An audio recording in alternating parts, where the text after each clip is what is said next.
Hi, I'm Gregg Lefebvre, and this is The Compulsive Storyteller, a series of short personal stories where we explore the idea that truth can be stranger than fiction. This week's episode, entitled Dysfunctional Family Fun, takes us on vacation when my family heads out for a weekend camping trip. On our ill-fated boat trip on an island in Lake George, we encountered just about every type of mishap and disaster known to man. Some high comedy, others dark tragedy.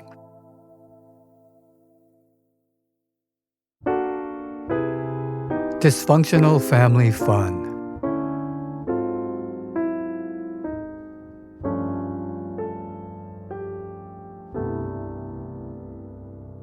Mom always wants our family to spend more time together. She thinks my two sisters, Michelle and Leslie, and I would be much less likely to stray from the straight and narrow, and my dad would be much more present if we did things as a family. Once I go off to college, though, I'm not interested in this charade anymore, because we are the very definition of a dysfunctional family. Somehow, though, all of us get roped into one last camping trip. We're going to take our 16-foot Lyman motorboat on a trailer behind the car to Lake George for a weekend. The plan is to go camping on an island. The first challenge comes when backing the station wagon and boat down a narrow launch ramp into the water. There are a number of other boaters waiting in line behind us with their boats, and all find it great fun to watch how different families get along while launching their boats. Mom is highly anxious as Dad starts to back up the boat and trailer. Her job is to stand outside the passenger side of the car and help direct him. The rear of the boat hasn't even reached the top of the ramp before she calls out hysterically, "Bill, stop! Stop! You're going to miss the ramp!"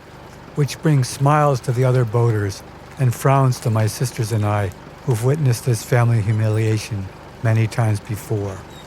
We all walk away out of shame to the sounds of, "Betty, shut up, I know what I'm doing." "Be careful, Bill, be careful. Go right, go left, keep it straight. No, no, no, no," she calls out as if the world is about to end. After all the tumult, the gang watching applauds when the boat finally floats off the trailer. This is our cue to return to the ramp. My job is to go into the water, unhook the boat, and motor over to the dock. We load all of our gear into the boat and pull out onto the lake when my dad asks, "Betty, did you check the weather forecast?" Her response, which doesn't really answer the question, is, "It'll be fine." Then he warns, "I don't know. The sky in the direction of the island looks awfully dark."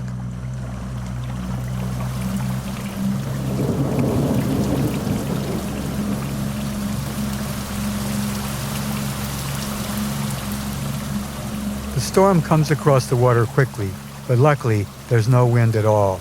Just a very hard, straight-down torrential rain.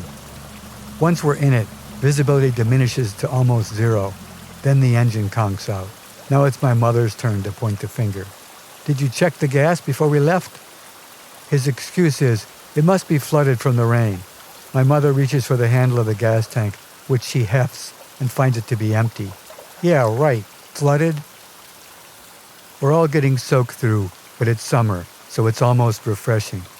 We decide to use our water skis to paddle with, but no sooner have we started paddling than our dog Rusty, whose long-haired coat is heavy with rainwater, decides to jump ship. He leaps over the gunnel and starts swimming for the shore, disappearing into the rain. We try to change course with our makeshift paddles, but then he reappears from the mist, swimming in the opposite direction. This folly lasts for a couple of loops. Then the dog returns to the edge of the boat exhausted, and we haul him on board. Dad may not have checked the gas tank, but he did bring along his compass. Since there's so little visibility, the compass is the only way we can accurately head for the island. Raining, rowing, and then the faint, misty silhouette of the wooded island appears dead ahead. While the family unloads the boat, I head into the woods to find a place to pitch the tent. I decide on a spot on top of a hill that won't be flooded while we're sleeping in the tent. I'm extremely arachnophobic, so I freak out when I run into a wet spider web and fear that the spider might be on my body somewhere. No one is at all happy as we set up our tent in the downpour, up close against a picnic table where we can cook, protected by the overhead flap of the tent. At this point, my father starts on my mother again. If you'd have checked the weather, we wouldn't be in this soggy mess. Bill, I did check the weather, and this wasn't in the forecast in Albany. And if you'd have checked the gas, we would have reached the island before the storm. I interrupt. Really, guys? You're going to stand there in the pouring rain, pointing the finger at each other? Just stop it. Now. And they do.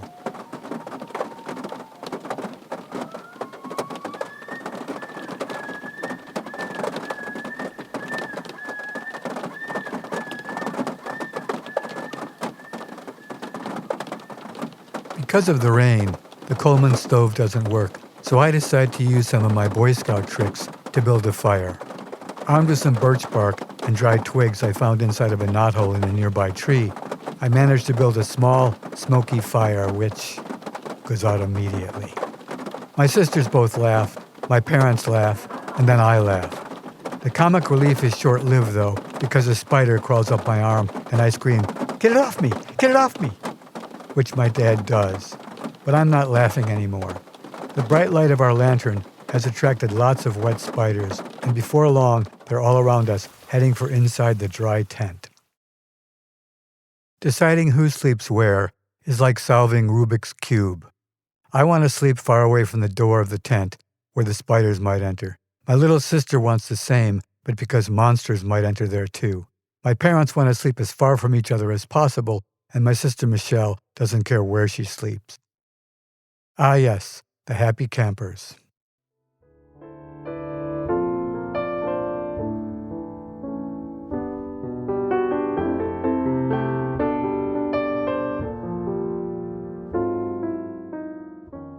I can't sleep a wink because every itch feels like a spider.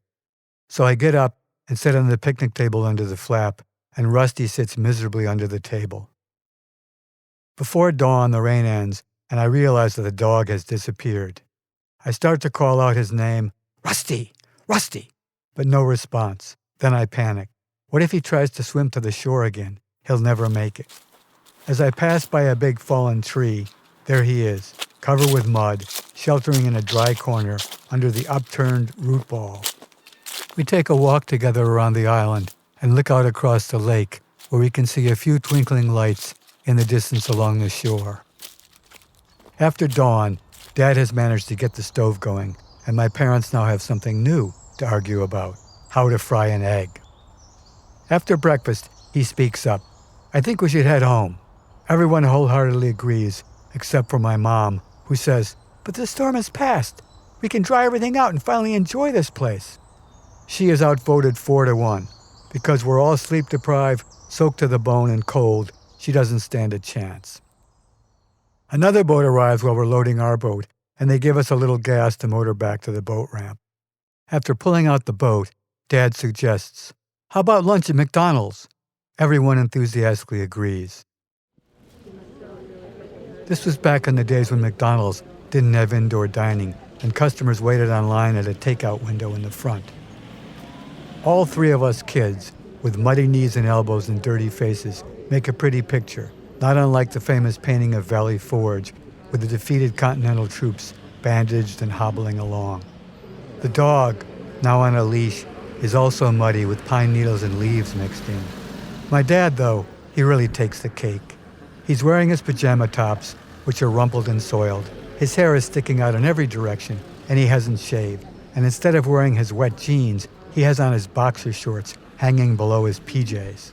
My mother tells him, "Bill, you can't wait online in your underwear." "Watch me," he responds. Besides, everyone will think they're my swim trunks.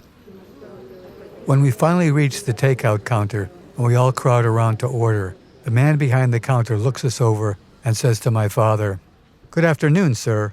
You look like you've had a really rough morning." Because we're all a little slap-happy from not sleeping, we start to laugh and can't stop.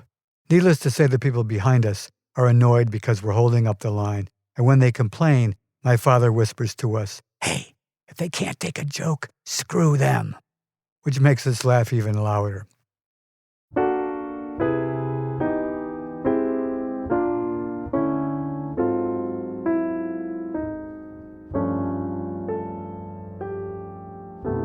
So in the end, it's us against the world.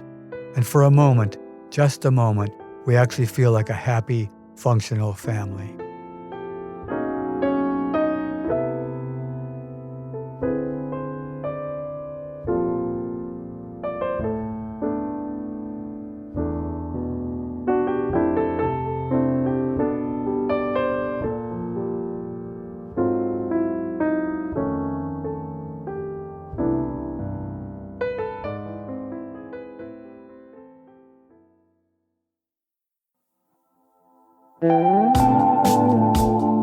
The Compulsive Storyteller is written and narrated by me, Gregg, and co-produced with Peter Kokoma, who also composed this week's music and made our theme song. If you enjoyed this episode, we'd love your help sharing the show. Please subscribe to The Compulsive Storyteller for free on Spotify, Apple, or wherever you listen, and it would be great if you could leave a review. Follow the show on Instagram @The Compulsive Storyteller, and check out our website for more info at thecompulsivestoryteller.com. Thanks for listening, and if you didn't like this one, the next one will be another story.